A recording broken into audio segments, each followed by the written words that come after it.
nasibmu, kemanapun menuju. Serahkanlah hidup dan matimu,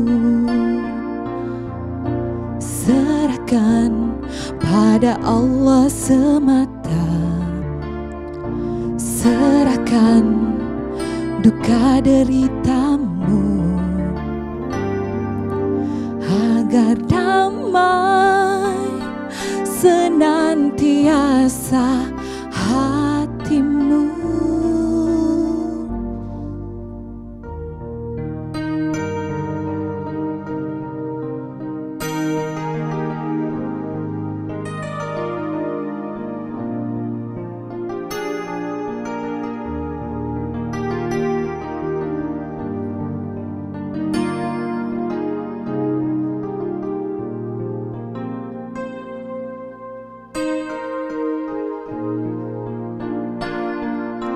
Dengan menyebut nama Allah, bulatkan tekadmu menempuh nasibmu, kemanapun menuju. Serahkanlah hidup dan matimu, serahkan pada Allah semata. Serahkan duka gembiramu, agar damai senantiasa hatimu. Serahkanlah hidup dan matimu, serahkan pada Allah semata. Serahkan duka gembiramu, agar damai senantiasa hatimu.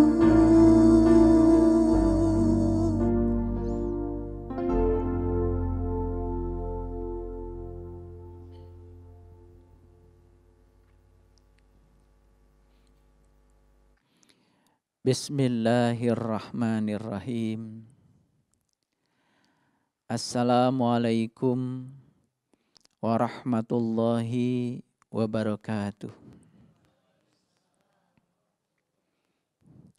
Alhamdulillahi rabbil alamin, wassalatu wassalamu ala asrafil anbiya'i wal mursalin, Sayyidina Muhammadin wa ala alihi wa sahbihi ajmain.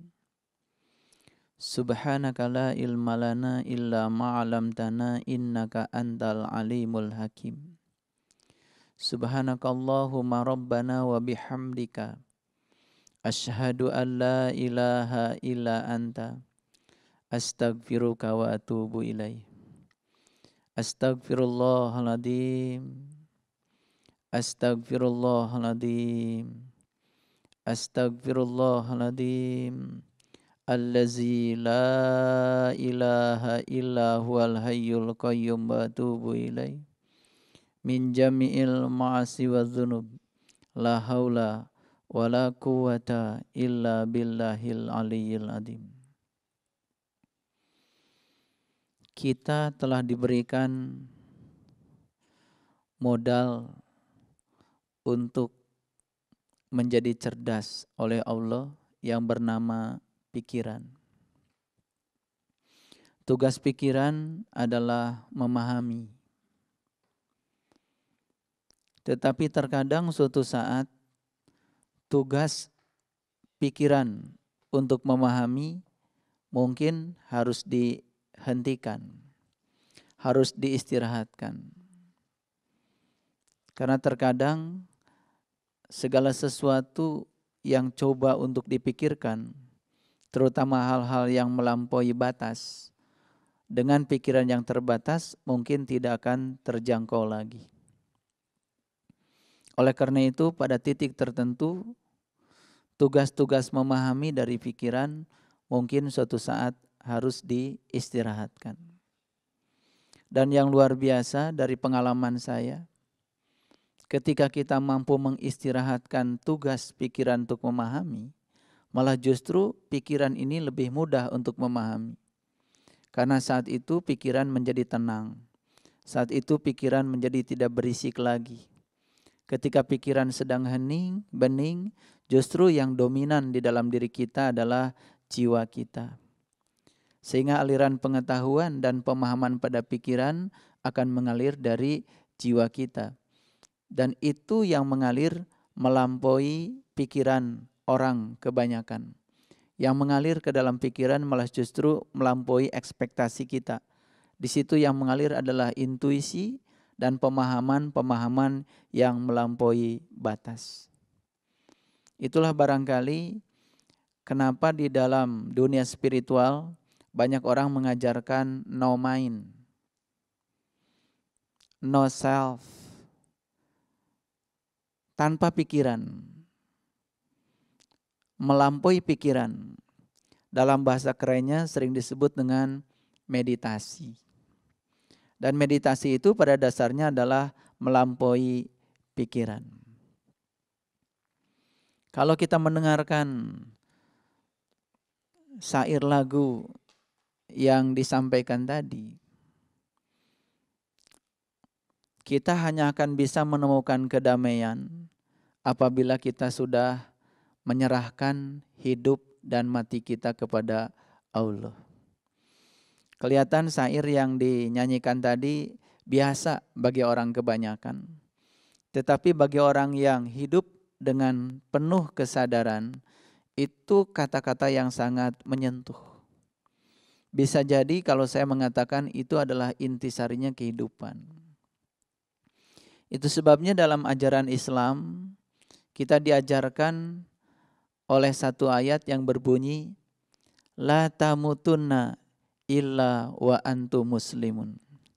Janganlah kau mati kecuali sudah menjadi orang yang berserah diri.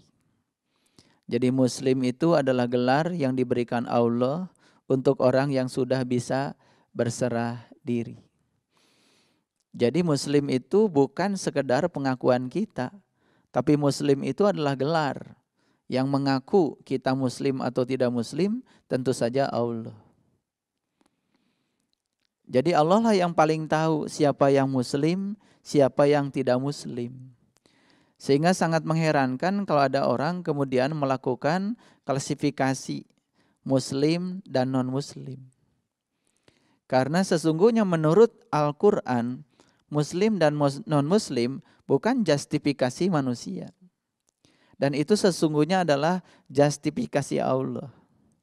Jadi Allah lah yang paling tahu siapa yang muslim, siapa yang bukan muslim. Jadi muslim itu bukan sekedar pengakuan. Muslim itu kata dasarnya kan Islam. Islam itu adalah damai. Islam itu berserah diri. Jadi muslim sesungguhnya adalah gelar sesungguhnya. Gelar terhormat dari Allah sebelum seseorang mati. Makanya ayat lengkapnya kan ya ayyuhalladzina amanu taqullah haqqa tuqatih la tamutunna illa wa antum muslimun. Ya ayyuhalladzina amanu, yang diseru pertama adalah orang yang beriman. Lagi-lagi iman pun bukan sekedar pengakuan. Kalau kita mengaku sebagai orang yang beriman sungguh sangat mudah. Tetapi apakah kita diaku sebagai orang yang beriman oleh Allah? Tentu saja kita harus mencari indikator-indikator yang membuktikan bahwa kita sudah jadi orang yang beriman.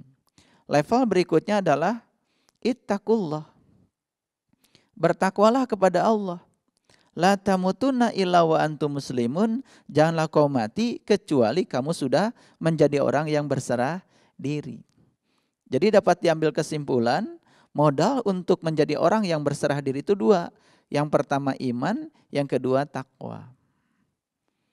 Nah, iman pun kadang-kadang ya hanya dipahami secara luar, secara kulit menjadi dangkal.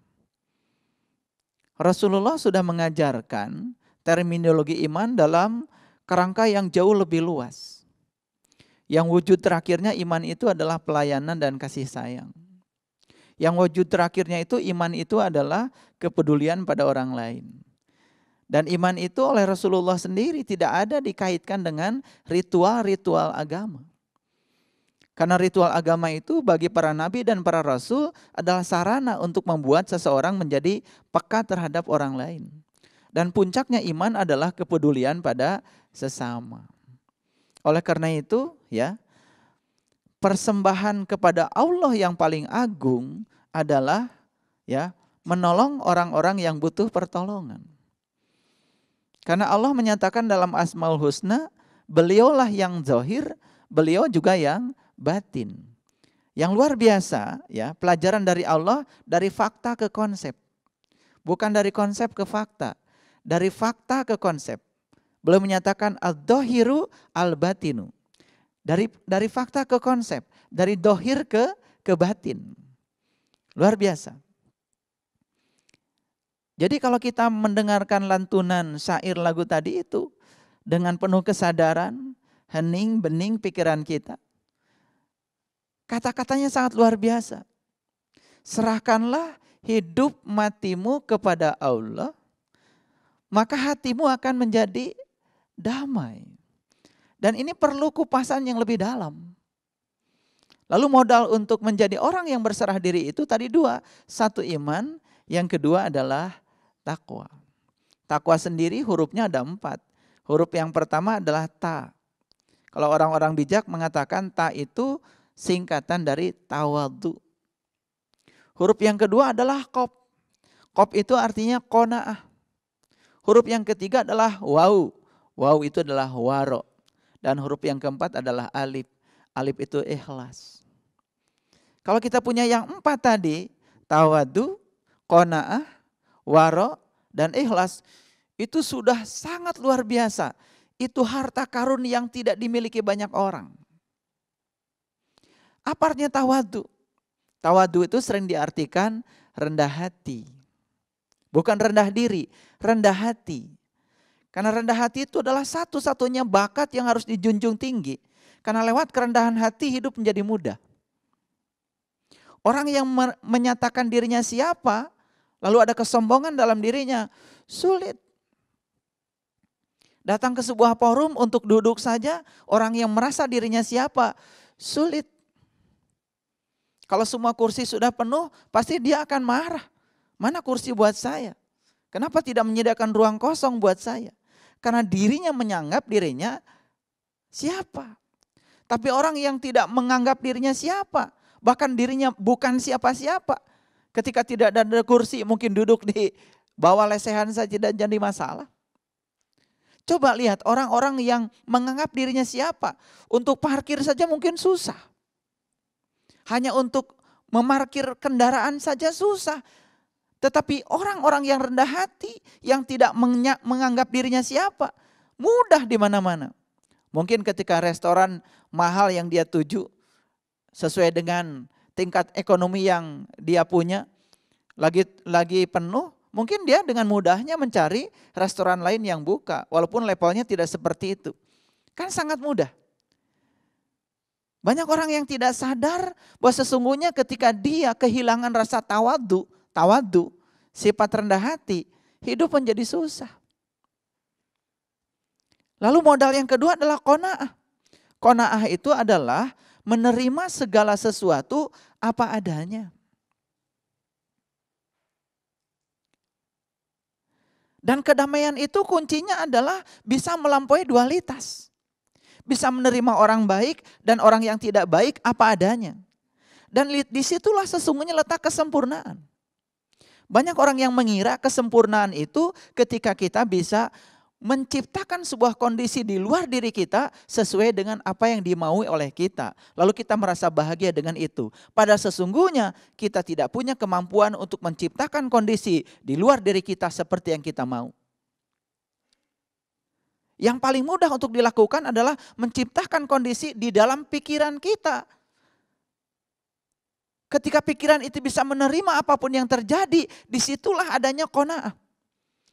Dan orang-orang yang qanaah dekat dengan damai.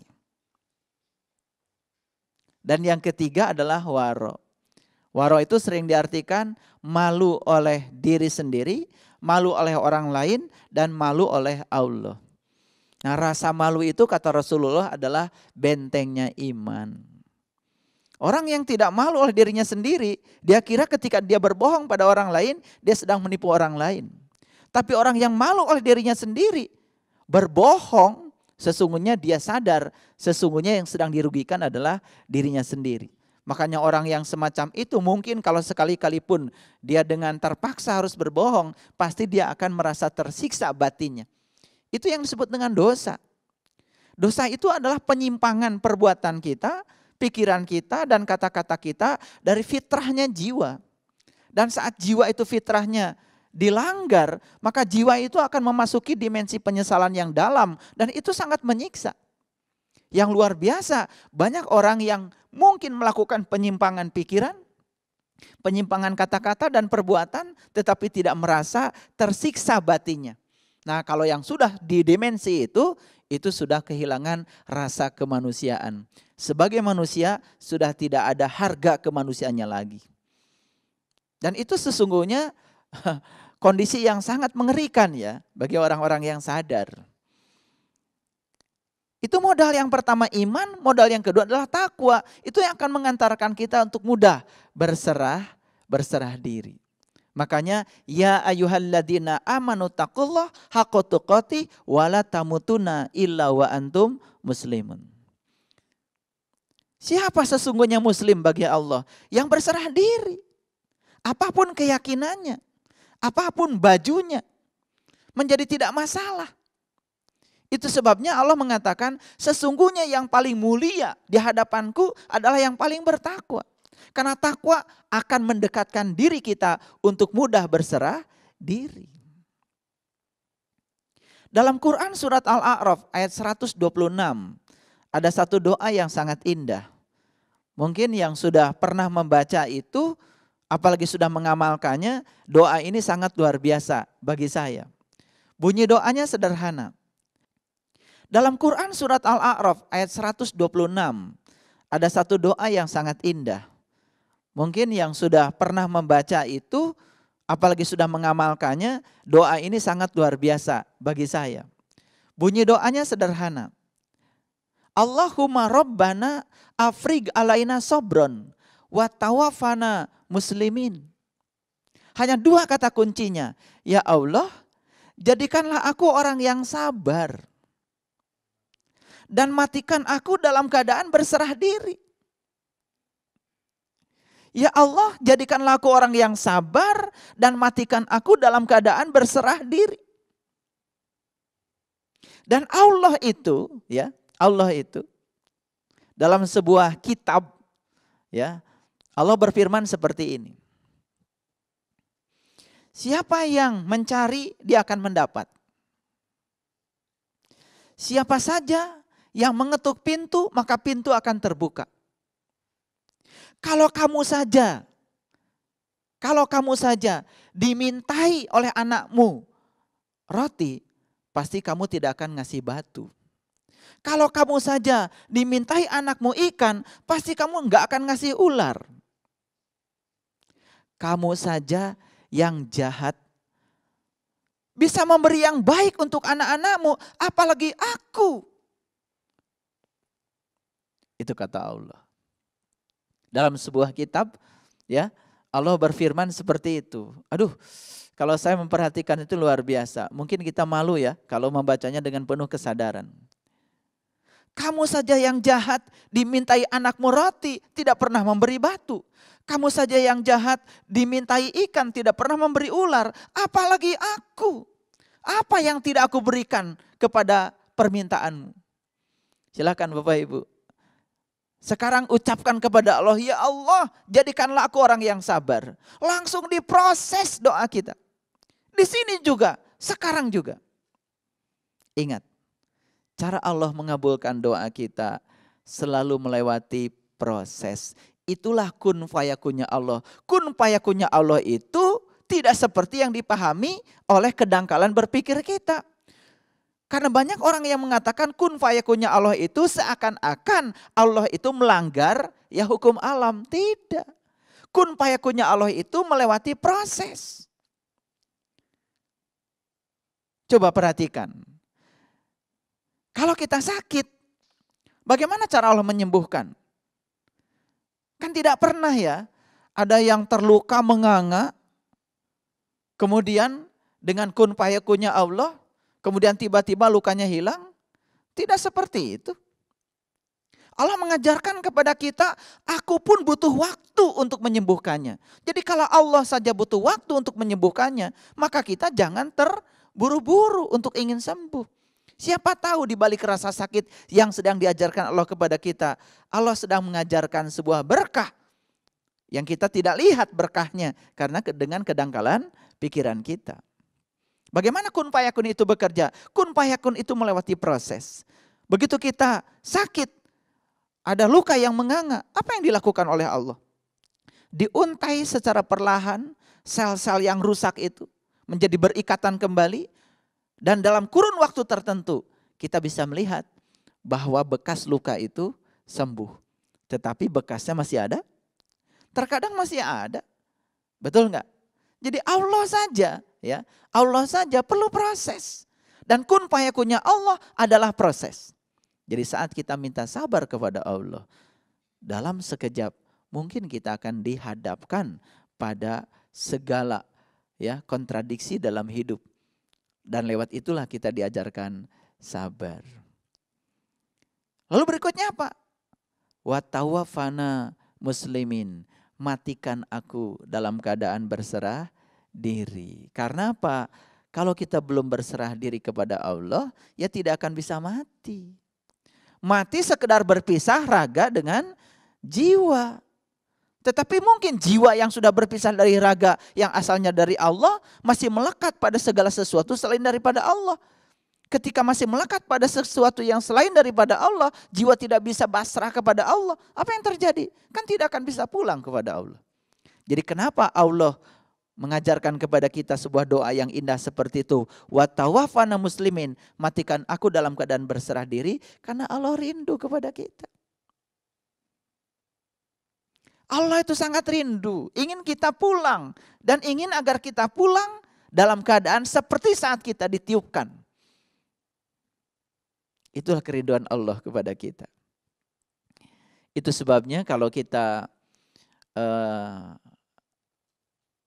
belajar lebih dalam, saya ingin menyampaikan sebuah statement yang disampaikan oleh seorang filosof yang amat saya kagumi, namanya Meister Eckhart.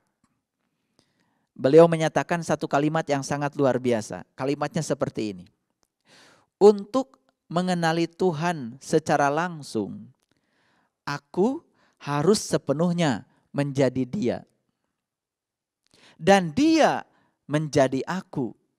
Sehingga Dia dan aku menjadi satu, yaitu aku. Nah kalau saya bicara seperti ini kan gak kelihatan. Tapi kalau ditayangkan ya tulisannya, ya saya jelaskan. Untuk mengenali Tuhan secara langsung, aku itu akunya kecil. A-nya kecil, K-nya kecil, U-nya kecil. Aku yang kecil, aku. Harus sepenuhnya menjadi Dia. Dia, D-nya besar, I-nya besar, A-nya besar. Dan Dia menjadi aku, akunya masih kecil. Sehingga Dia dan akunya masih kecil. Menjadi satu, yaitu aku. Nah ini A-nya besar, K-nya besar, U-nya besar. Jadi aku yang sudah besar semua itu perpaduan antara Dia dengan aku yang kecil. Itu yang namanya tauhid. Dan untuk mengenali Tuhan secara langsung, maka aku harus sepenuhnya menjadi Dia. Ini perlu upaya yang sangat luar biasa untuk menjadikan agar aku menjadi Dia. Makanya kita diajarkanlah sifat-sifat Dia, asma-asma Dia, karya-karya Dia. Supaya apa? Supaya kita banyak belajar dari akhlaknya Dia. agar aku menjadi seperti dia. Makanya kalau di Quran ada kata-kata yang sangat indah, ya. Berbuat baiklah kamu seperti aku berbuat baik padamu. Kalau itu saja bisa kita lakukan, itu memudahkan kita untuk mengenali dia secara langsung. Karena banyak orang yang mungkin tidak sadar mengenali Tuhan lewat asmanya tidak akan nyampe kepada Tuhan. Mengenali Tuhan lewat karyanya mungkin juga tidak akan sampai kepada Tuhan. Mengenali Tuhan lewat sifat-sifatnya tidak akan sampai kepada Tuhan. Ayo, dengan menghafal Asmaul Husna 99 tidak ada jaminan sampai pada Tuhan. Dengan menghafalkan sifat 20 tidak ada jaminan kita sampai kepada Tuhan. Dengan mempelajari sains dan hukum alam, mungkin juga kalau tidak ada kesadaran, ya tidak akan sampai kepada Tuhan. Kecuali kesadaran yang sudah dicapai oleh orang-orang yang sudah bisa menyatukan antara sains dengan agama. Coba, ada satu pernyataan yang sangat luar biasa dari seorang saintis dari Jepang. Beliau namanya Profesor Masaru Emoto. Beliau menyatakan seperti ini. Ingatlah, saat kita di rahim ibu, 96% tubuh kita adalah air. Ingatlah, ketika kita lahir ke alam dunia, 85% tubuh kita air. Ingat, ketika kita sudah dewasa, sedewasa-dewasanya kita, itu paling minimal di tubuh kita ada air 70%. Maka beliau mengatakan, sesungguhnya manusia itu adalah air. Nah, berangkat dari sebuah fakta bahwa manusia itu adalah air, lalu beliau melakukan sebuah penyelidikan yang dalam tentang sifat-sifat air. Yang luar biasa. Ada tulisan seperti ini. Mari kita kerjakan. Tulisan itu kemudian ditempel pada air. Setelah itu air dibekukan. Kemudian air ya dilihat kristalnya. Kemudian ada tulisan yang lain. Kerjakan. Kalau yang tadi tulisannya mari kita kerjakan, yang satu lagi kerjakan. Ditempelkan lagi pada air, dibekukan -25 derajat Celcius, kemudian dilihat struktur kristalnya. Ternyata yang kerjakan dengan mari kita kerjakan, itu struktur kristalnya sangat berbeda.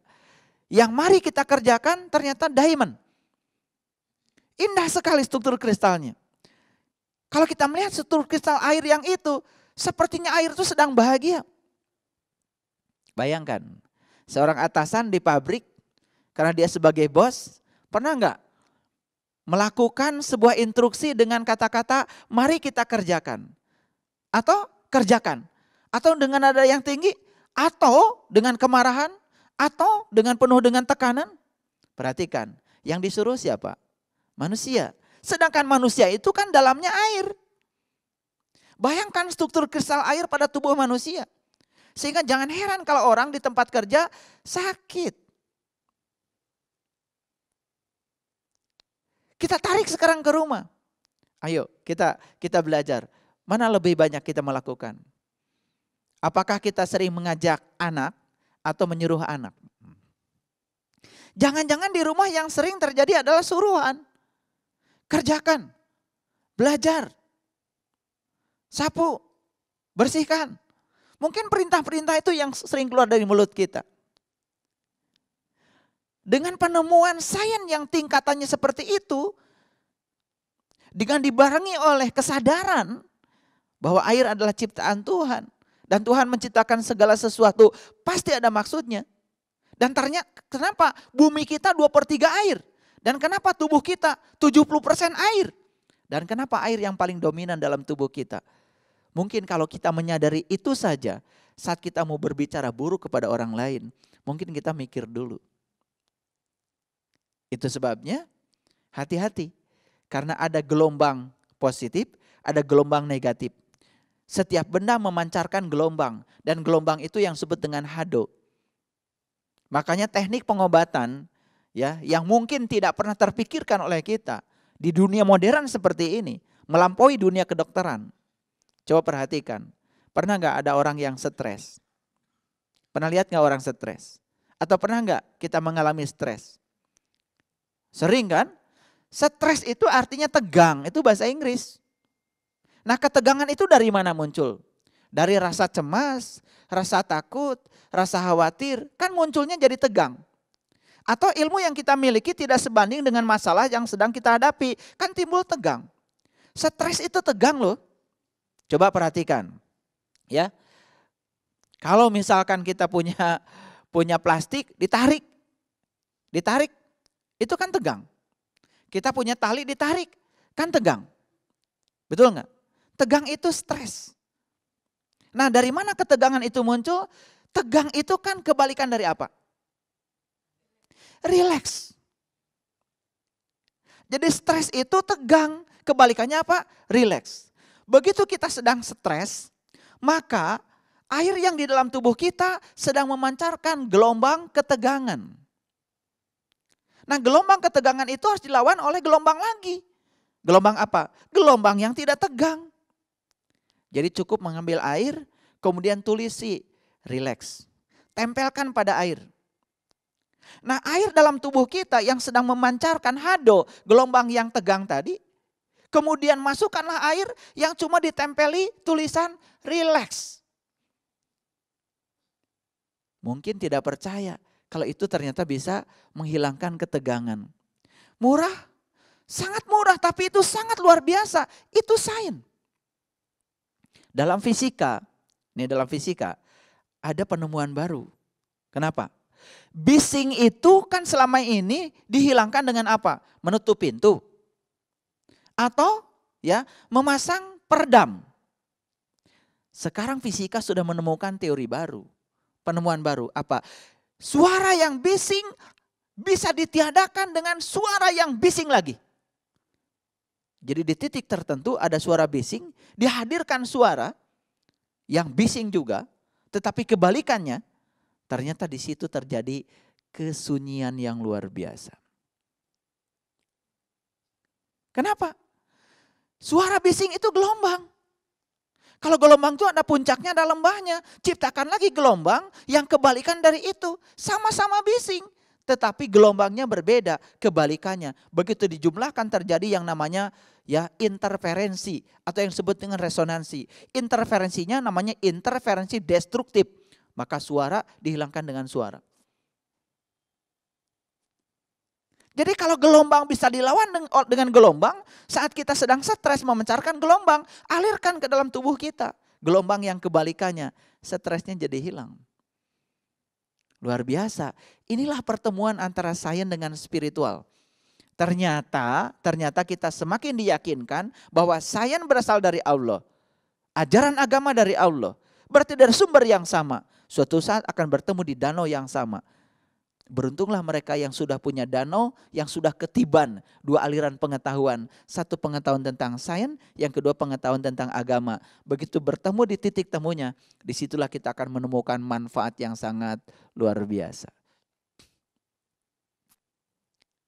Jadi untuk mengenali Tuhan secara langsung, aku harus menjadi sepenuhnya seperti Dia. Bahkan harus menjadi Dia. Saya pernah memberikan pertanyaan kepada murid-murid saya. Pertanyaannya begini. Ya, coba sebenarnya bukan pertanyaan tapi ini lebih banyak mengajak. Coba kita ambil kertas, kemudian tuliskan sifat-sifat Tuhan yang kita tahu. Lalu tuliskan sifat-sifat kita yang kita tahu. Dan kita yang paling tahu sifat kita, bukan? Coba lihat. Berselaras atau berlawanan. Misalkan contoh seperti ini. Ketika kamu mau memberi, berharap apa? Ketika Tuhan memberi, berharap apa? Beda? Atau sudah selaras? Jadi Tuhan memberi tidak berharap apa-apa. Tuhan memberi, ya memberi saja. Karena beliau punya cinta yang tanpa batas. Memberi dengan cinta. Nah sekarang kita memberi dengan cinta atau kita berharap sesuatu dari pemberian kita. Beda? Beda apa sama? Nah, beda. Itu baru satu. Berikutnya cek apa akibatnya. Karena Tuhan memberi dengan cinta tanpa berharap apa-apa, maka Tuhan gak pernah kecewa. Kita kenapa kecewa terus menerus? Karena kita berharap apa-apa. Tuh, beda. Kalau gitu Tuhan bahagia? Tuhan bahagia dengan pemberiannya. Sekarang tanya lagi kita, apakah kita bahagia ketika memberi? Nah, kalau kita memberi merasa kehilangan dengan apa yang kita beri dan kita tidak bahagia, berarti banyak sekali kan sifat yang berlawanan. Bagaimana kita bisa mengenal Tuhan secara langsung selama kita belum sepenuhnya menjadi Dia? Tahajud kita karena kecintaan kita kepada Tuhan, atau karena kita berharap surganya Tuhan? Kayaknya orang yang berharap surganya Tuhan mungkin tidak ada tahajud kalau Tuhan mengumumkan sekarang surga sudah nggak ada lagi. Jadi kalau ada pengumuman dari Tuhan bahwa surga sudah tidak ada lagi, mungkin dia berhenti. Bahkan dia pun berhenti tahajud ketika ada pengumuman neraka sudah dihapus. Karena dia semata-mata menyembah Tuhan cuman karena pengen surga, takut neraka. Bukankah itu kesadaran yang berbeda dengan kesadaran Tuhan? Tetapi kita terus mempertahankan kesadaran itu. Yang nyata-nyata kesadaran yang semacam itu tidak pernah mengubah kita menjadi tambah baik. Makanya kita banyak masalah. Itu sebabnya kalau berguru kepada Einstein mengatakan begini. Selama kesadaranmu pada saat menyelesaikan masalah sama dengan kesadaranmu pada saat terjadinya masalah, maka kamu tidak akan pernah bisa menyelesaikan masalah. Einstein mengatakan begini. Selama kesadaranmu pada saat menyelesaikan masalah sama dengan kesadaranmu pada saat terjadinya masalah, maka kamu tidak akan pernah bisa menyelesaikan masalah. Jadi menyelesaikan masalah harus meningkatkan kesadaran. Dulu waktu kita SD ya, apalagi kelas 1 ditanya ya, 6 kali 7, diuntai dulu 6, 7 kali. Setelah itu dipasanglah jari-jari kita. Yang pertama 6, kemudian yang kedua 6, jarinya cuma 10, dia akan berteriak, gak cukup katanya jarinya. Karena kesadarannya masih rendah. Sekarang sudah setua ini Bapak Ibu, ditanya 6 kali 7, langsung otomatis, karena udah hafal. Betul gak?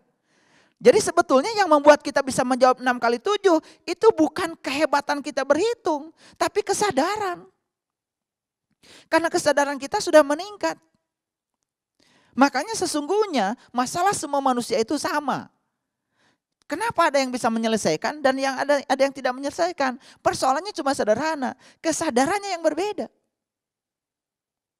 Kesadaran yang berbeda. Nah, itu sebabnya kita diajarkan oleh semua ya leluhur kita dari semua keyakinan kan meningkatkan kesadaran.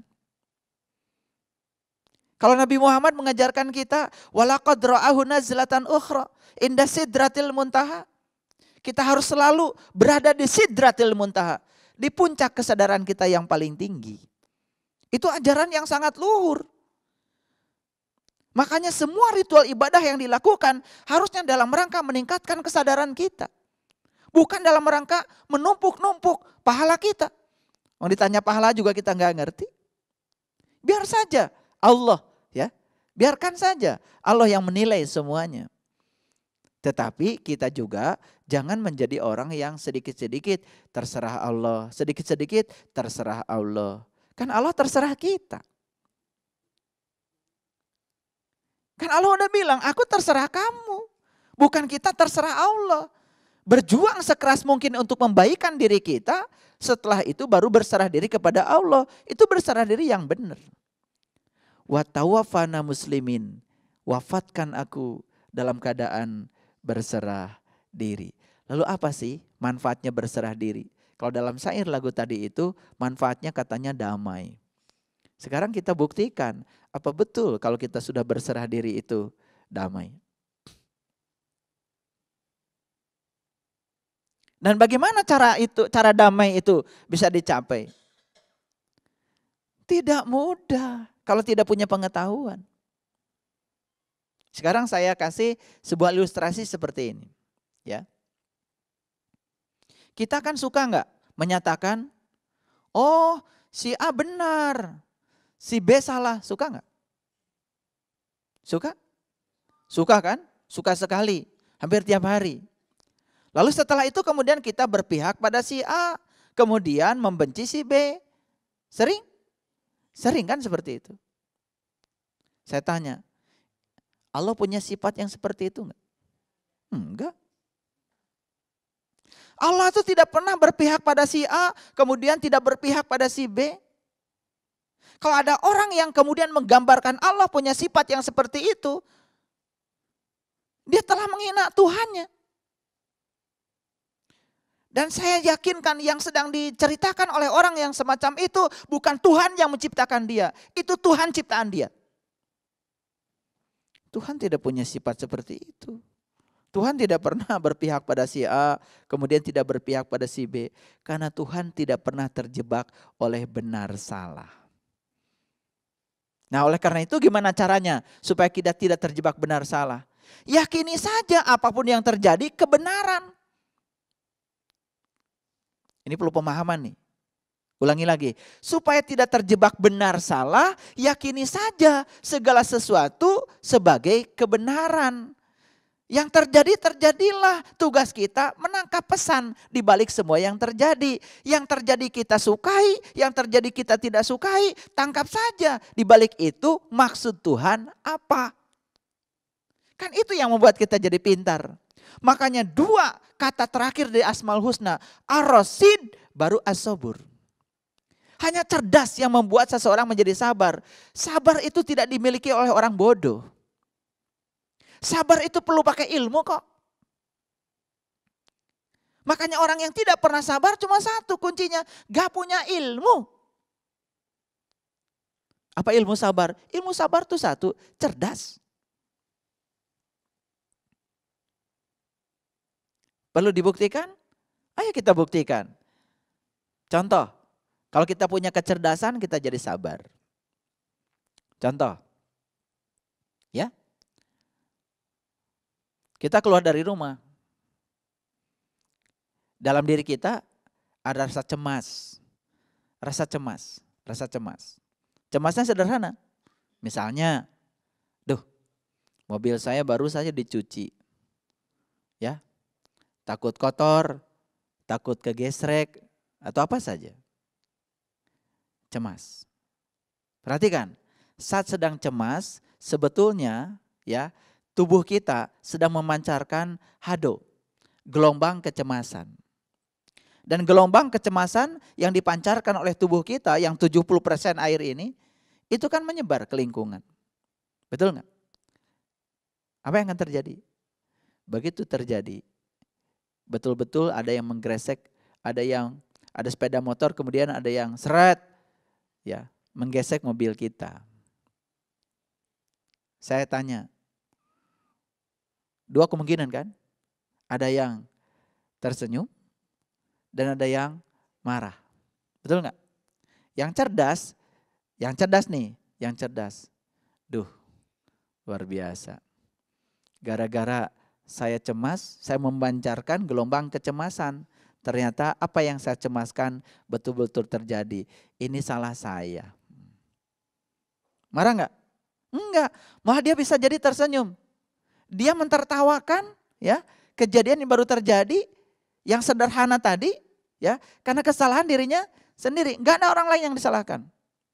Tapi orang yang tidak sadar pasti akan keluar mobil, kemudian dia akan mengejar orang yang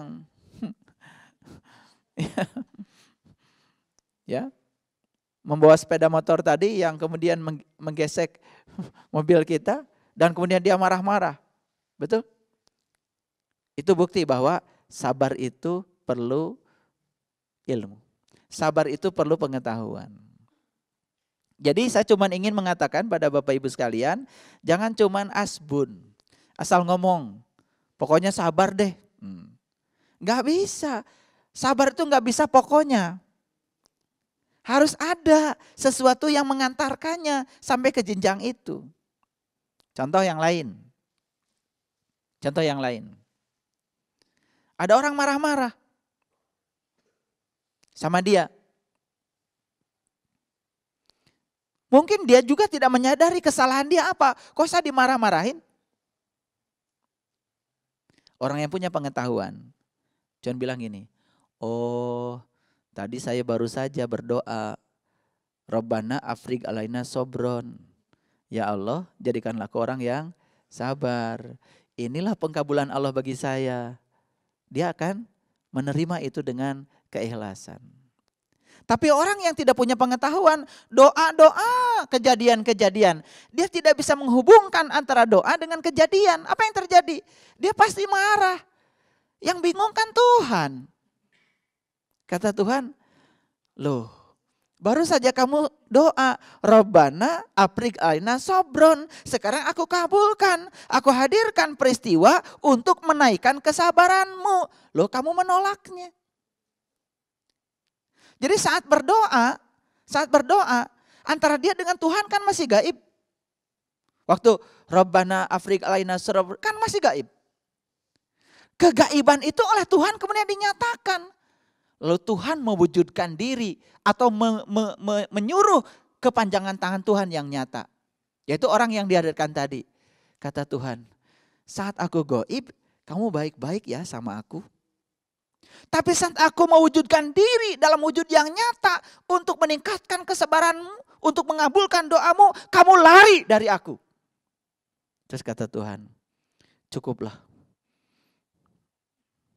Aku gak ngerti dengan keinginan. Nah itulah yang membuat kita gak naik-naik belajar. Sudah bertahun-tahun kita belajar tapi di situ-situ saja. Kenapa? Ini olahnya. Olah rasa, olah pikir ke dalamnya yang kurang. Ke dalamnya yang kurang. Saya katakan ya pada Bapak Ibu sekalian. Saya bukan mengatakan saya sudah sukses. Saya kalau membaca buku mungkin tidak banyak waktunya.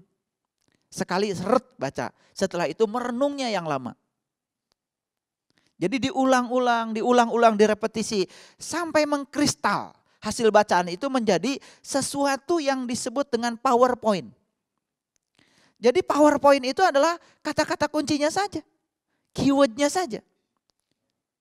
Makanya saya sering menganjurkan pada mahasiswa saya, kamu baca satu bab dan setelah itu kemudian ya biasanya saya latih dulu. Saya udah tahu di bab itu keywordnya ini. Nah biasanya ada tinjauan ulang. Jadi saya suka menyebutkan, mengajak mereka coba kamu sebutkan keyword dari bacaan di bab ini. Kalau sudah bisa menyebutkan kata-kata kunci di situ, dia udah berhasil itu membaca. Makanya kalau mau baca jangan sampai kita membaca seperti kita makan di warteg. Makan tempe 2, makan tahu 3, ya. Makan bakwan 5, ketika ditanya, apa yang dimakan? Aduh sebentar lupa. Sama ya. Seperti saya berbicara. Rabbana afrig alaina sobron wa tawafana muslimin. Kalau kita menghafalkan doa itu kan kelihatannya panjang tuh kata-katanya. Padahal keywordnya cuma 2. Satu sabar, yang kedua berserah diri. Kalau tidak hafal bahasa Arab, udah ucapkan saja pakai bahasa jiwa. Tuhan, jadikanlah aku orang sabar dan jadikanlah aku orang yang berserah diri sebelum aku mati. Udah cukup, Tuhan Maha tahu kok. Daripada menghafalkan huruf Arabnya. Sudah dari kecil gak belajar bahasa Arab. Betul gak? Iya, sudah gitu disuruh menghafalkan Arab. Yang Indonesia aja gak hafal-hafal, apalagi yang Arab. Menyiksa diri sendiri. Jadi timbulnya keputusasaan. Aduh belajar agama banyak doanya. Ya besok-besok saya gak akan ngaji lagi. Itu salah. Karena keywordnya tidak kita tangkap. Kata kuncinya kan cuma 2. Kalau saya tadi mengatakan, ya ayyuhalladzina amanu taqullaha haqqa tuqatih la tamutunna illa wa antum muslimun. Cuma 3. 1 iman, 2 takwa. Yang ketiga berserah diri. Itu saja.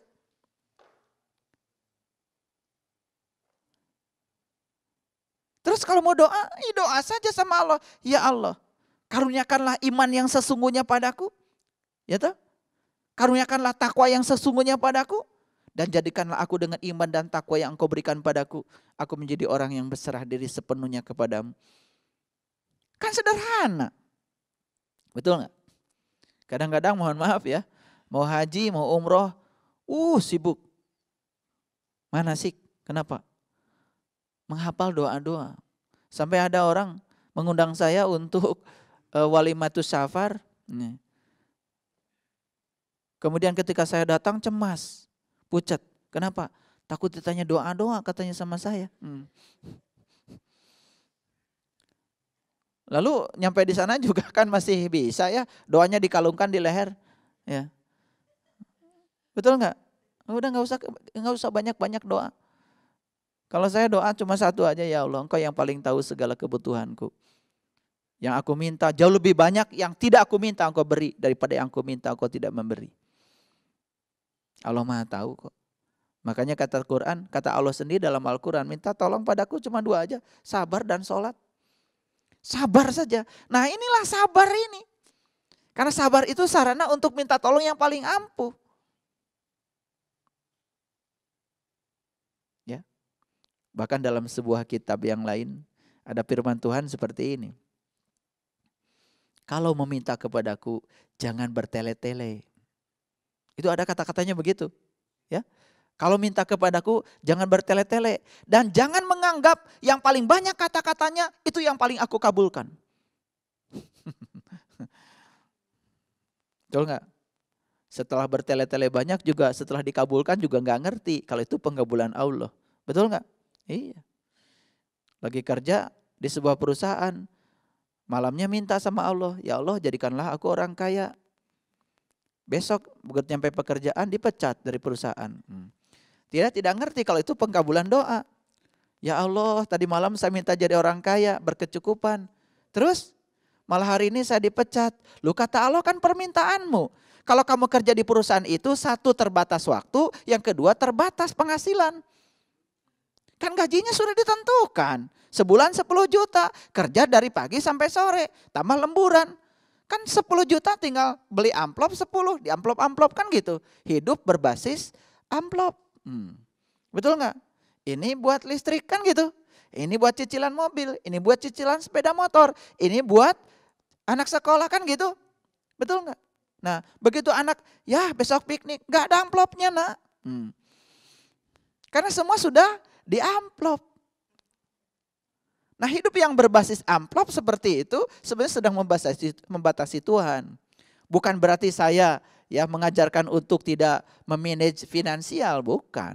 Tapi gitu-gitu amat sih, ya nggak perlu. Ya, kita kan bisa tahu mana yang prioritas, mana yang tidak, walaupun tidak diamplopin kan gitu. Giliran anak pengen makan sekali-kali di warteg, ya ikutin aja, tidak akan rugi. Betul nggak? Itu. Pernah nggak ada orang yang kayak gitu? Malamnya minta jadi orang kaya, besoknya dipecat dari pekerjaan. Dia tidak bisa menghubungkan kalau doa yang itu dengan yang terjadi itu adalah nyambung. Nah sebetulnya kejadian itu sudah meliputi Bapak Ibu sekalian. Ya, sudah. Cuman kita nggak ngerti cara menyambungkannya. Kenapa? Karena tidak cerdas. Akibatnya yang tidak cerdas sulit sabar. Baik, kembali lagi pada kata-kata Meister Eckhart. Jadi untuk mengenali Tuhan secara langsung, aku harus sepenuhnya menjadi Dia. Dan Dia menjadi aku. Sehingga Dia dan aku menjadi satu, yaitu aku. Nah, disinilah sebetulnya ya. Disinilah ikhlas itu adanya. Ikhlas itu di situ adanya. Bapak Ibu yang dirahmati Allah, tahun 2009 pernah ada sebuah rapat akbar dunia, ya, itu terjadi di Swiss. Hampir semua tokoh-tokoh agama berkumpul dan hasil dari perkumpulan semua tokoh agama cuma satu. Apa itu? Ya. Mereka menyepakati bahwa intisari semua ajaran agama adalah satu, yaitu belas kasih. Jadi kalau di Islam Tuhan itu kemudian disebut Ar-Rahman, Ar-Rahim. Kan ada kaitan dengan itu. Jadi kalau di Kristen, mohon maaf, ya. Tuhan itu disebut kasih. God is love. Kalau di Hindu Tuhan itu disebut Tuhan tertinggi adalah kedamaian. The ultimate God is peace. Tuhan tertinggi adalah kedamaian. Bahkan mohon maaf ya, sahabat-sahabat di Buddha jarang menyebut kata Tuhan. Jarang. Ya. Yang paling jarang menyebut kata Tuhan. Mereka cuma menyebut ya Tuhan itu sebagai cahaya upaksa.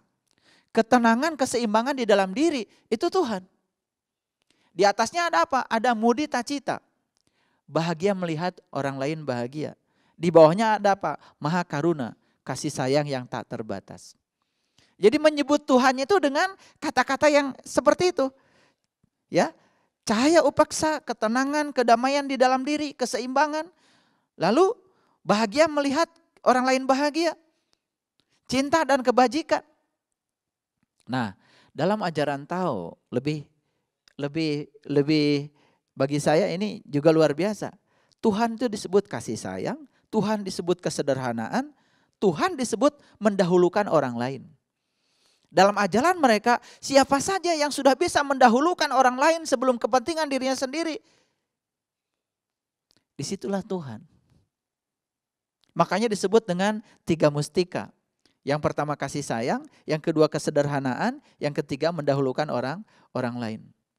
Jadi banyak sekali sebetulnya ya tradisi-tradisi agama menyebut Tuhan dengan cara yang beragam. Dan hebatnya Tuhan mengizinkan disebut apapun oleh semua tradisi agama. Dan Tuhan tidak marah. Malah kita yang sering aneh. Kita yang memberi nama yang berbeda, kita sendiri yang rebutan atas nama yang berbeda itu. Makanya jadi aneh juga. Tuhan yang gaib kita puja-puji, Tuhan yang nyata saat datang kita cemooh, kita benci. Aneh, padahal Tuhan menyatakan ad-dohiru al-batinu. Ya, dia yang dohir, dia yang batin. Kalau yang dohir Tuhan, yang batin Tuhan, terus kita ini siapa? Coba, Bapak Ibu keluarkan uang dari saku, ngambil uang 10.000, kasih sama orang. Ucapkan Bismillahirrahmanirrahim. Atas nama Allah yang Maha Pengasih dan Maha Penyayang. Siapa yang sedang memberi uang? Allah. Siapa yang sedang menerima uang? Allah. Yang diberi Allah, yang menerima Allah. Terus kitanya di mana? Makanya kenapa diajarkan kalimat Bismillahirrahmanirrahim itu menjadi kalimat utama. Makanya Nabi Muhammad mengajarkan kullu amrin dibalin la yubda'u bi basmalah fahu akto. Yang lebih canggih lagi, bukan sekedar mengucapkan kalimat basmalah, tapi kesadaran saat mengucapkan itu. Coba sekarang, mari kita latih. Apapun yang kita lakukan dengan kesadaran penuh atas nama Allah yang Maha Pengasih dan Maha Penyayang. Mau memandikan anak atas nama Allah yang Maha Pengasih dan Maha Penyayang. Kita sedang menjadi kepanjangan tangan Allah untuk menyampaikan cinta dan kasih kita pada anak kita supaya tubuh anak kita bersih. Seorang dokter mengatakan mau melayani pasien atas nama Allah yang Maha Pengasih dan Maha Penyayang. Saya bukan sedang melayani pasien, tapi Allah sedang melayani Allah. Saya cuma kepanjangan tangan Dia untuk menyampaikan kasih sayangnya lewat tangan saya. Makanya saya disekolahkan, ditakdirkan sekolah di sekolah kedokteran. Allah yang mentakdirkan, Allah yang sedang memakai kita. Allah yang sedang menitipkan pengetahuan kepada kita. Dan kita tidak merasa pintar dengan ilmu kita. Bahkan kita tidak akan mungkin menjadi sombong dengan ilmu kita. Semuanya ilmu Allah. Makanya puncak pencerahan adalah merasa bodoh. Kapan seseorang merasa bodoh? Kalau kesadaran itu sudah tumbuh. Seorang guru di sekolah ketika dia mau mengajar matematika. Bismillahirrahmanirrahim atas nama Allah yang Maha Pengasih dan Maha Penyayang. Aku sedang menjadi kepanjangan tangan-Mu ya Allah. Untuk mencerdaskan ya. Untuk memberikan kasih sayang dan mencerdaskan pikiran-pikiran orang yang telah diberi pikiran oleh Allah. Supaya kritis, supaya kreatif, supaya komunikatif, supaya kolaboratif, supaya dia punya kemampuan menyelesaikan masalah dalam hidupnya. Kan itu pertolongan. Betul nggak? Bayangkan kalau semua orang sudah seperti itu bismillahnya. Lalu tidak bisa membaca bismillah dalam bahasa Arab. Sudah ucapkan atas nama Tuhan. Yang Maha Pengasih, atas nama Tuhan yang Maha Penyayang. Sudah itu saja. Itu sudah luar biasa. Begitu kita bilang atas nama Tuhan, mudah sekali kita untuk mengatakan alhamdulillah segala puji milik Allah. Nah, banyak orang yang sulit mengatakan segala puji milik Allah cuman karena dia tidak menyelami kalimat atas nama Allah. Sederhana latihannya? Sederhana. Tetapi bagi saya yang sederhana ini ternyata sangat power kalau kita melatihnya dengan sungguh-sungguh.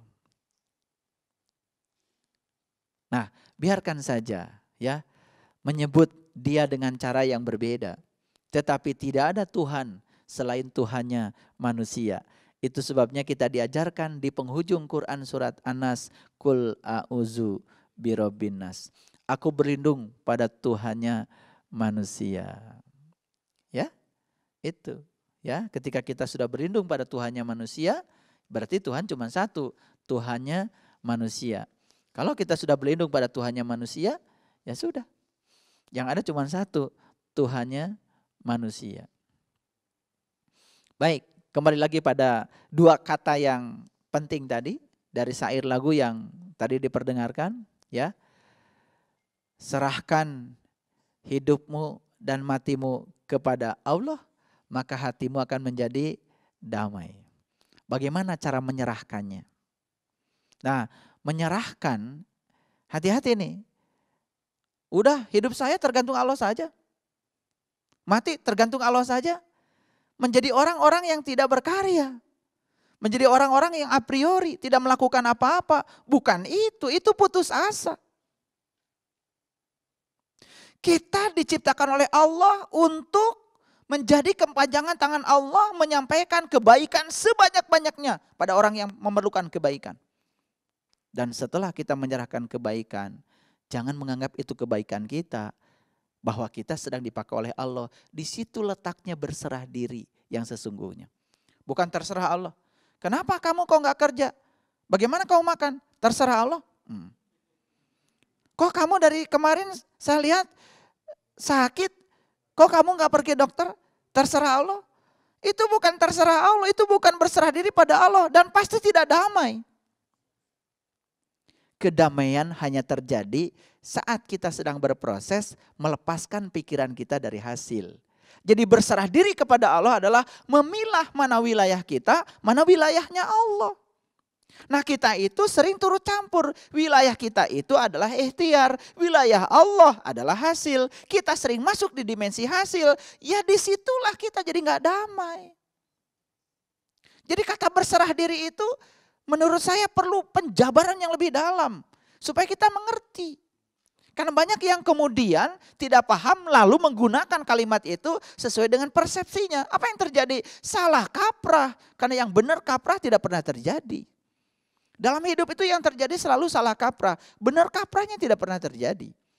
Jadi berserah diri kepada Allah artinya memilah mana wilayah kita, mana wilayahnya Allah. Wilayah kita adalah proses, wilayahnya Allah adalah hasil. Jangan turut campur dalam dimensi hasil, cukup diproses saja. Ketika hasilnya apapun, disitulah kalimat Alhamdulillah akan meluncur. Makanya dua kalimat utama kalau dalam tradisi Islam. Satu Bismillahirrahmanirrahim, yang kedua Alhamdulillahi Rabbil Alamin. Dan dua kalimat itu dipasang di awal Al-Quran. Jadi kalau menurut saya dua saja itu diamalkan, lalu tidak hafal juj ya yang selanjutnya, ayat-ayat yang selanjutnya, udah keren. Itu saja, bisanya cuma Bismillahirrahmanirrahim, Alhamdulillahirabbil alamin, udah keren. Makin dalam diselami makin keren. Dan ayat-ayat selanjutnya sebetulnya itu kan penjabaran dari dua kalimat itu saja. Karena yang inti adalah dua kalimat itu. Nah, bagaimana kita bisa menyelami dua kalimat itu? Bagaimana kita punya keberanian mengucapkan bismillah atas nama Allah? Kan gak mungkin seseorang tiba-tiba mengatakan atas nama Pak Gubernur, atas nama Pak Bupati. Kalau dia bukan siapa-siapanya gubernur atau bupati. Betul gak? Wakil bukan, sekda bukan, asisda bukan. Kenal enggak, tiba-tiba datang pada sebuah tempat mewakili Pak Gubernur. Kan pasti diusir. Sama seperti kita, tiba-tiba menyatakan atas nama Allah. Emang kenal dengan Allah? Makanya untuk menyatakan atas nama Allah, bagi orang yang punya keberanian, itu sulit. Karena apa? Jangan-jangan saya tidak sepenuhnya menjadi dia. Jangan-jangan saya tidak sepenuhnya mewakili dia. Jangan-jangan saya belum bisa seperti dia. Selevel Nabi Muhammad yang akhlaknya adalah akhlak Allah. Tahaluk bi akhlakillah. Barangkali untuk mengucapkan bismillah. Cuman kita nggak tahu saja. Bagi beliau perlu keberanian yang luar biasa. Kita kan nekat bukan berani. Betul nggak? Baca bismillah begitu mudahnya. Betul nggak? Tanpa tanggung jawab. Yang luar biasa ya, mau menjabat sebuah jabatan tertentu ya, di kepala ada kitab suci, kemudian dimulai dengan sumpah baca atas nama Allah. Aduh. Dan setelah itu kemudian melupakan janji itu dan kemudian melakukan tindakan-tindakan yang di luar kewenangannya, melakukan tindakan-tindakan yang di luar ya, batas-batas yang diberikan padanya. Apa yang akan terjadi? Yang terjadi adalah kebenaran. Ya kebenaran. Kalau dia melanggar akan mendapatkan akibat dari pelanggarannya. Kalau dia baik akan dicintai oleh masyarakat. Itu hukum sebab akibat dari pilihan peran yang diambil. Sesederhana itu? Yes. Nah cuman kita itu terkadang sering ya mengambil pilihan tertentu tapi kemudian kita tidak berani menanggung risiko dari pilihan kita. Oke? Baik, Bapak Ibu yang dirahmati Allah,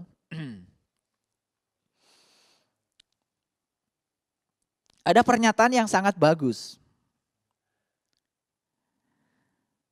Kita mau masuk ke rumah,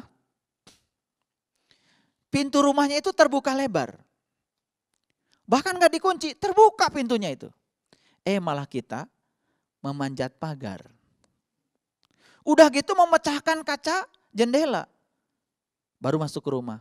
Begitu sampai di rumah baru sadar kalau pintu rumah dari tadi juga udah terbuka lebar. Nah kira-kira ilustrasi ini cukup untuk menggambarkan jangan-jangan selama ini kita ya karena sering ditakut-takuti, mohon maaf, ditakut-takuti oleh orang-orang tertentu ya yang menyatakan gak mungkin kita bisa mengenal Allah. Gak mungkin kita bisa mengenal Dia. Nanti mengenal Dia kalau kita sudah mati. Lagi hidup aja kita susah mengenalnya. Apalagi setelah mati.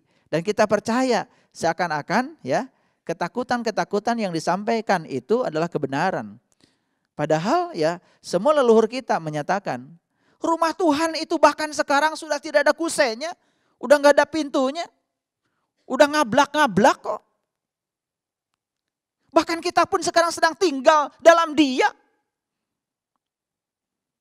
Dalam sebuah kitab suci dikatakan, siapa saja yang tinggal dalam Dia, tiadalah berdosa. Karena yang berdosa adalah yang tidak tahu dan kenal kepada Dia.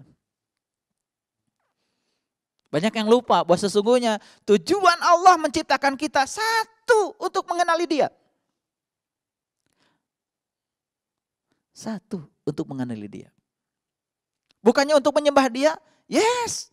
Menyembah juga harus dari kenal. Bagaimana kita menyembah yang kita tidak kenal? Tapi yang paling utama, yang paling awal adalah untuk mengenali Dia. Sekarang perhatikan saya. Saya punya cerita yang sederhana. Ini cerita nyata terjadi di jamaah kita. Suatu saat ada jamaah kita yang pergi tur ke Eropa. Ternyata sampai di sana kan pasti perlu tour guide. Dapatlah tour guide. Ya toh? Tour guide. Kelihatannya dari sisi fisik itu kan sebetulnya kita hanya melihat seakan-akan itu peristiwanya adalah peristiwa tur saja. Dalam perjalanan kemudian timbullah percakapan. Dalam percakapan timbul apa? Oh, ternyata seseorang yang sedang diajak bicara itu, tour guide-nya itu seseorang yang sedang galau, sedang melakukan proses pencarian. Ya toh? Nah, apa yang terjadi? Kemudian sang suaminya bicara sama istrinya. Ternyata istrinya pun sedang melakukan pencarian. Sudah belajar kemana-mana, sudah kejeblos kemana-mana, belum dapat.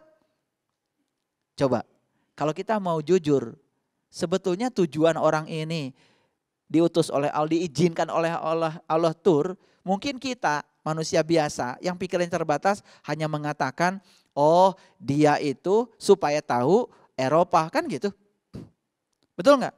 Ya mungkin itu salah satu tujuan, tapi yang paling utama apa? Dipertemukan dengan orang ini. Nih saya ambil contoh. Saya pernah melakukan pencarian. Lalu akhirnya saya bertemulah dengan seseorang di sebuah tempat. Di sini. Saya urut ke belakang. Saya tidak bertemu dengan beliau kalau saya tidak ada di sini. Saya tidak akan ada di sini kalau saya tidak bekerja dengan profesi saya yang sekarang ini. Saya tidak akan bisa punya pekerjaan saya yang seperti ini kalau saya tidak kuliah di sini. Saya nggak akan kuliah di sini kalau saya SMA-nya bukan di sini. Saya tidak akan SMA di sini kalau SMP-nya bukan di sini. Saya tidak akan SMP di sini kalau SD-nya bukan di sini. Oh, saya tidak akan ada di SD itu kalau saya tidak dilahirkan di tempat itu. Saya tidak akan ada di tempat itu kalau tidak dilahirkan oleh ayah dan ibu saya yang itu. Terus diurut. Akhirnya kelahiran saya ini untuk bertemu dengan ini. Ayo sekarang, ambil contoh yang sederhana saja. Ambil contoh saja. Siapa yang mau ngasih contoh? Silakan. Siapa yang mau ngasih contoh? Silakan. Ditarik. Contoh misalkan Ayah Jalil bertemu dengan saya. Di mana? Di sebuah tempat. Kalau kita rangkai ke belakang, pertemuan hari ini itu sebetulnya ceritanya dari sejak lahir. Bahkan bisa jadi dari sebelum lahir. Cuman kita tidak sadar karena sering memenggal sejarah. Seakan-akan kita bertemu di situ, kebetulan saja bertemu di situ. Padahal tidak. Ayo sekarang kita coba belajar untuk mengurut ke belakang. Mengurut ke belakang. Mengurut ke belakang. Banyak sekali orang-orang yang telah berperan dalam mempertemukan kita dengan hidayah yang diberikan Allah kepada kita. Betul nggak? Oh, banyak sekali yang terlibat di situ.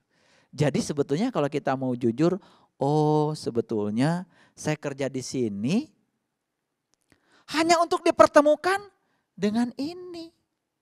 Dan tujuan akhirnya adalah itu. Maka tercapailah tujuan Allah.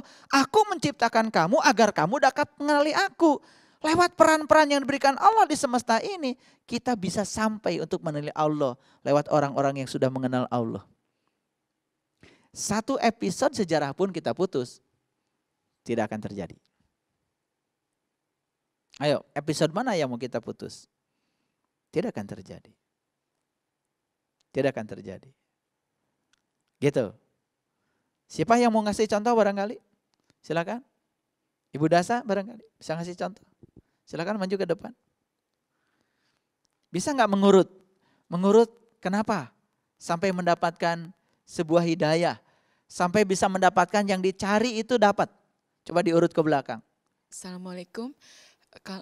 Langsung ketemu di sini tuh saya suatu waktu menemani ibu mertua. Pergi arisan.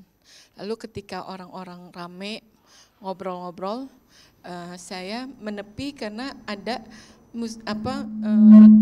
rekaman yang saya nilai ini kayaknya ceramah gitu. Jadi saya simak ceramah siapa dan isinya apa. Jadi saya mojok, saya dengerin, lalu oh ini ceramah mengenal. Sehingga saya tanya, ini siapa ya yang memberikan? Lalu jadwal ketemunya di mana? Lalu disampaikan, oh nanti Sabtu pun akan ada. Oh jam berapa? Jadi saya memutuskan untuk hadir. Nah ketika saya hadir, ternyata pengajian tersebut sudah pernah saya hadiri rutin berapa 6 tahun yang lalu, tapi terputus karena yang menyampaikan itu sudah wafat atau pindah tempat, pokoknya karena salah satu itu saya kehilangan. Jadi akhirnya ya saya ketemu lagi, oh cara Allah mempertemukan kembali. Karena saya selalu ngerasa saya mencari guru, tapi berguru kepada siapa ya gitu. Jadi dari yang tadinya saya mengantarkan ibu kan tidak terfikir untuk saya bersambung kembali, ketemu dengan guru. Gitu mungkin Pak. Makasih. Ya, terima kasih. Kejadiannya di tempat arisan. Di tempat arisan sedang diputar sebuah ceramah. Lalu mojok. Kan itu. Tapi coba ke belakang. Kenapa bisa arisan di tempat itu? Kan pasti. Terus diurut itu akan sampai kepada kelahiran kita. Diurut ke belakang akan sampai kenapa saya dilahirkan. Gitu, seperti cerita saya tadi. Saya bertemu dengan seseorang di sebuah tempat, itu karena ini. Sampai saya kuliah di sini, kerja di sini, itu semua tidak ada yang lewat. Dan semua rangkaian kehidupan kita itu menunjang untuk sampainya saya bertemu dengan seseorang yang menjadi marga lantaran saya bisa mendapatkan yang saya cari. Dan semua kita punya cerita yang berbeda, tetapi sesungguhnya intisari dari kelahiran kita adalah untuk dipertemukan dengan itu. Silahkan kalau tidak percaya rangkai semua. Putus satu sejarah saja, satu rangkaian saja tidak terjadi pertemuan itu. Jadi oleh karena itu apa yang mau kita tolak dalam hidup? Semua yang terjadi di masa lalu, seburuk apapun itu yang telah mengantarkan kita menjadi masa kini sekarang.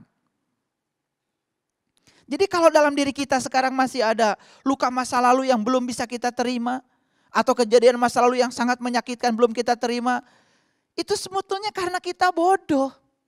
Kita tidak sadar bahwa sesungguhnya yang menyakitkan, yang menyenangkan di masa lalu, satu penggalan sejarah pun tidak bisa kita hilangkan. Bagian yang harus kita lalui untuk sampai di titik di mana kita mendapatkan yang kita cari. Jadi puncaknya kehidupan itu adalah mendapatkan Allah. Puncaknya kehidupan itu sampai kepada Allah. Puncaknya kehidupan itu kembali menyatu dengan Allah. Dan itu puncaknya kehidupan. Kalau tidak percaya Bapak Ibu, masih ragu dengan kata-kata saya, silakan rangkai. Rangkai, ya. Mundur ke belakang, terus mundur ke belakang. Saya yakin tidak ada satu peristiwa pun. Mungkin mohon maaf, kita pernah mengalami kegoncangan di dalam kehidupan rumah tangga, kegoncangan di dalam bisnis, apa saja diurut ke belakang. Saya yakin semua itu adalah sarana. Dan semua yang terjadi adalah kebenaran. Lalu setelah itulah kita akan terbebas dari jebakan benar salah. Semua yang terjadi, terjadilah. Kalau kejadian itu tidak ada, mungkin saya juga tidak ada di sini sekarang. Bahkan untuk sampai di tempat ini sekarang, kalau kita mau rangkai ke belakang, itu ceritanya panjang. Betul nggak? Iya. Contoh saya kasih tahu ya. Ada bunda-bunda dari Padang nih. Ada di sini kenapa? Kebetulan saja anak saya menikah. Gitu. Kan itu pikiran manusianya. Betul nggak? Loh.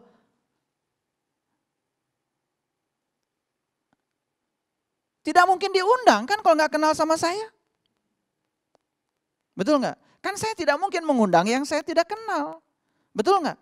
Loh kenapa bisa kenal dengan saya? Lu gara-gara saya pernah ngasih ceramah di Solok. Lalu mendengarkan ceramah saya. Loh kenapa bisa ke situ? Terus diurut. Itu akan sampai pada kelahiran kita. Jadi kita dilahirkan memang untuk menjalani semua proses dan akhirnya sampai di tempat ini. Besok lusa pun tidak akan lepas dari sejarah kita hari ini ada di sini. Nah, kalau kita melihat seluruh rangkaian itu secara jernih sebagai kebenaran, dan itu bagian yang harus terjadi dalam kehidupan kita, yang puncaknya kita akan mencapai Allah. Dan puncaknya adalah mencapai Allah. Terus apa yang kita sanksikan dalam perjalanan kehidupan kita? Makanya saya hanya mengajak, setelah menyadari ini semua, kita akan berhenti untuk memikirkan apapun yang pernah terjadi di masa lalu. Dan kita cuma mengatakan, terima kasih masa lalu.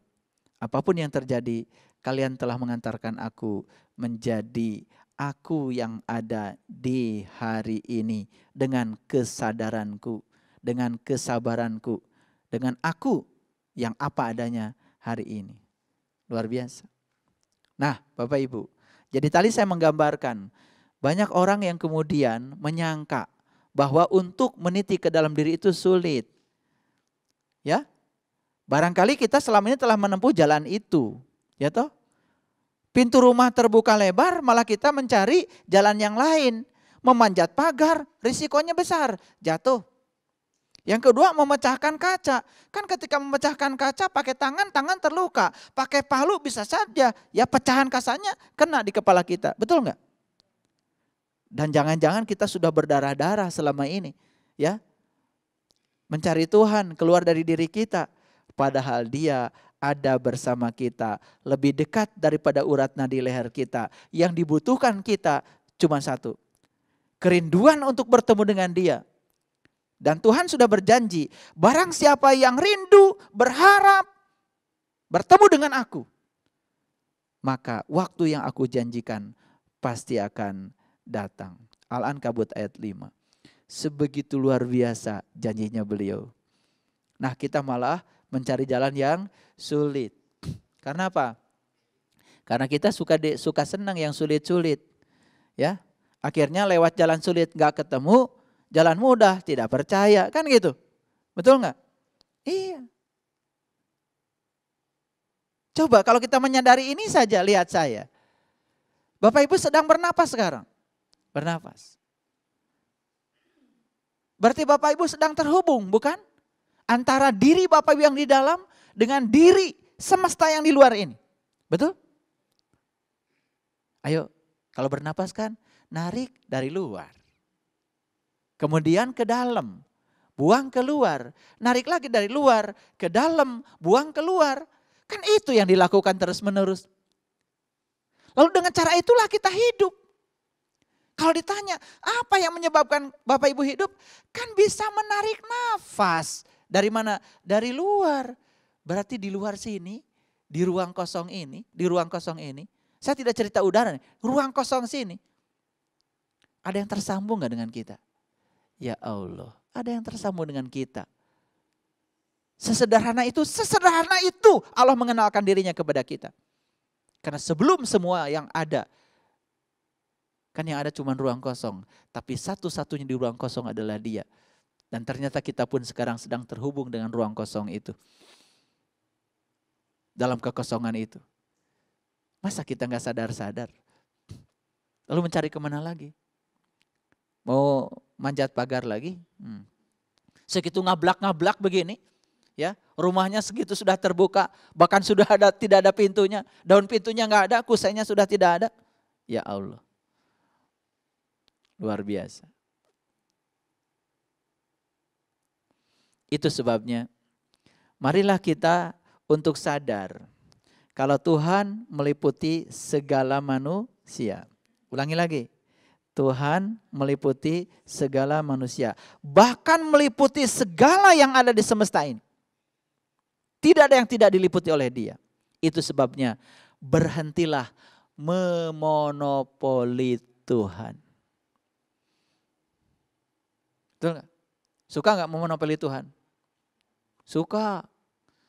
Oh, Tuhan itu hanya ridho sama saya, gak ridho sama orang lain. Ciri memonopoli Tuhan, mohon maaf. Bapak Ibu, menutup aurat dalam sholat wajib? Wajib. Kalau begitu, menggunakan pakaian dalam sholat wajib? Wajib. Kalau begitu, menjahit pakaian yang bagus untuk kita pakai dan nyaman wajib? Wajib. Kalau begitu, ya, membuat kain wajib? Wajib. Kalau gitu, membuat benang wajib? Wajib. Kalau gitu, menanam kapas wajib? Wajib. Terus diurut ke sana. Ibu bapak, tiba-tiba ibu bapak masuk surga. Karena apa? Karena rajin sholatnya. Lalu ibu bapak bisa gak menyadari, sesungguhnya saya masuk surga akibat utang budi pada banyak orang. Pakai sajadah gak sholat? Ada pabrik sajadahnya gak? Ada. Di ruang gak sholat? Di ruangan, betul gak? Ada pabrik semennya gak? Betul nggak? Dan kita sering memonopoli Tuhan. Setelah itu kita mengatakan, gara-gara saya sholat, saya masuk surga. Sendirian masuk surga? Lupa sama orang yang memfasilitasi sehingga sholat kita jadi nyaman? Ayo, ada yang pernah haji umroh? Naik apa ke sana? Naik pesawat bukan? Oh, nyampe di sana, nyampe di Mekah, kemudian memproklamirkan diri. Wah, saya alhamdulillah sudah haji, sudah umroh. Insya Allah masuk surga. Naik apa Bapak Ibu ke sana? Naik pesawat. Pernah tahu nggak di pabrik pesawat yang kerja berapa orang? Satu komponen pesawat tidak jalan, pesawat pasti jatuh. Betul nggak? Ada yang bagian sayap, ada yang bagian badan, bagian jok, bagian kursi. Betul nggak? Bagian mesin. Wah, ribuan orang yang terlibat di situ. Bahkan riset untuk membuat itu pesawat jadi seperti yang kita kenal sekarang. Itu sudah berlangsung ratusan tahun. Berapa ribu orang yang terlibat di situ? Saat ibu bapak setelah haji masuk surga. Kemudian bapak ibu ingat gak sama mereka? Ingat gak? Itu karena kita suka memonopoli Tuhan. Tuhan itu dikuasai oleh kita sendiri. Seakan-akan Tuhan itu hanya peduli pada saya, lalu tidak peduli pada yang lain. Yang kayak gitu sifatnya kan kamu. Betul gak?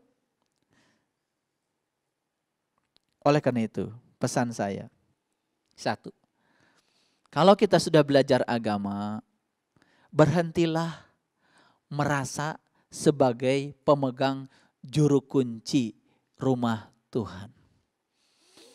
Berhentilah kita merasa sebagai juru kunci surga. Kan sekarang suka banyak yang nawar-nawar, betul nggak? Iya, kalau kamu ibadahnya rajin, mengikuti ini seperti yang saya ajarkan, kamu akan masuk surga. Kayak dia aja yang punya juru kuncinya.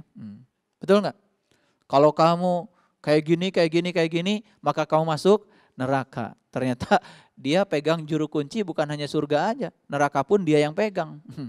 Istimewa? Istimewa ya. Luar biasa. Nah, berhentilah merasa paling berhak untuk memegang juru kunci rumah Tuhan. Karena apa? Rumah Tuhan yang sebenarnya adalah kolbu. Dan kolbu ada pada diri setiap manusia. Sebetulnya setiap kita sudah menjadi juru kunci rumah Tuhan. Itu sebabnya bagaimana mungkin kita memonopoli Tuhan? Karena keyakinan kita. Karena Tuhan tidak mungkin bisa dimonopoli. Karena Tuhan tidak mungkin diajak berselingkuh dengan kita, kemudian tidak mau memperhatikan yang lain. Tuhan menciptakan semesta itu dengan cinta. Dan semua kelahiran manusia ke alam semesta juga karena cinta. Karena kelahiran kita atas nama cinta, berarti kita adalah buah cinta. Tuhan rindu kepada kita, serindu kita kepada Dia. Kita rindu kepada Tuhan, Tuhan juga rindu. Siapa yang datang kepada Tuhan dengan cara berjalan, maka Tuhan akan menyambut kita dengan cara berlari. Sedemikian luar biasanya kerinduan Tuhan kepada kita. Oleh karena itu, mari kita berfokus untuk memperbaiki diri kita sendiri. Dampaknya kalau kita sudah baik akan menarik kebaikan kepada orang lain. Jangan berusaha memperbaiki orang lain sementara kita lupa pada diri kita sendiri. Barangkali itulah topik kita hari ini. Di dalam Tuhan insya Allah kita pasti akan bersatu. Yang dibutuhkan oleh kita sekarang bukan kesatuan. Karena kesatuan berarti penyamarataan keberagaman. Yang dibutuhkan oleh kita adalah persatuan. Karena dalam persatuan kita bisa menerima perbedaan. Dalam persatuan kita bisa menghargai perbedaan. Kita diciptakan Tuhan, sukunya beda, warna kulit beda, bangsanya beda. Tapi dalam Tuhan insya Allah kita bersatu. Dan senyata-nyatanya kita sekarang sudah tinggal dalam Dia. Tinggal kita mengenali Dia. Terima kasih. Assalamualaikum warahmatullahi wabarakatuh.